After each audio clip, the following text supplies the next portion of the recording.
Satan wants us to focus on things that annoy us about the people we live and work with. These daily annoyances keep us from focusing on what God would like us to see about ourselves. I'm going to rewind and say that again. The enemy seeks to have us focus on the things that annoy us about the people we're in relationship with. How many of you have somebody in your life that you love, but they do stuff that just annoys the living daylights out of you?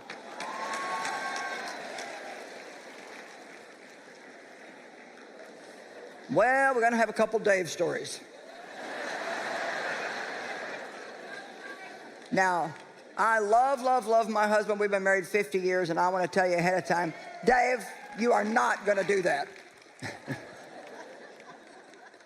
I guess he will. So anyway, can I have my prop? Here's something that Dave does that drives me absolutely bonkers. Now wait, when he eats cereal,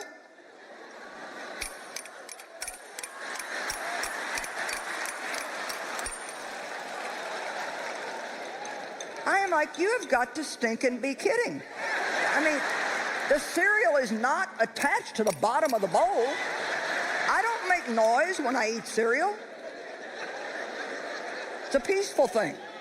The other day, he's down there with 2 dishes to bang together. The other day, and I'm not exaggerating, he was in the kitchen. I was all the way back in our bedroom, which is a little bit of distance, and I could hear the man banging the bowl. Oh. It annoys me. Here's another thing that he does. No.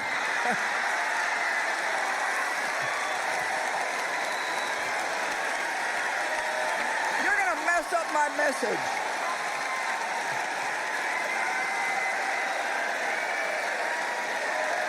You know what? How many of you do things that you know that might irritate your wives, but it gives you pleasure? The more it annoys her, the more I do it.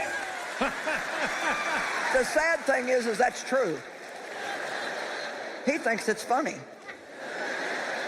All right, here's another thing that he does, which I still don't get this. He puts lotion on his hands, and then he sits on the side of the bed and goes. One night I was almost asleep, and I look over and he's sitting there.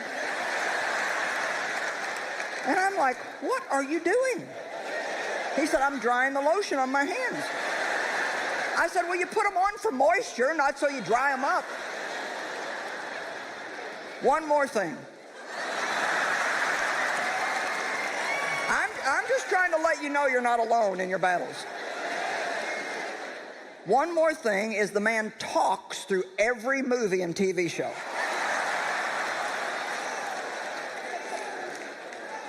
He'll say, put it up, pause it. And so I'll pause it, and he says, now you know what's going to happen here? I'm like, no, and you don't either. We haven't seen it yet. Come on, give God praise that we can walk in love anyway.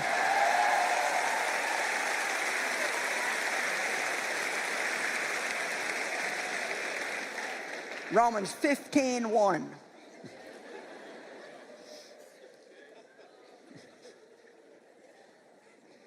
We who are strong in our convictions and of robust faith ought to bear with the failings and the frailties and the tender scruples of the weak. We ought to help carry their doubts and qualms of others and not live to please ourselves. In other words, there's more about me that's annoying than there even is about him. It's just that we don't see what we do because we're so busy seeing what everybody else does.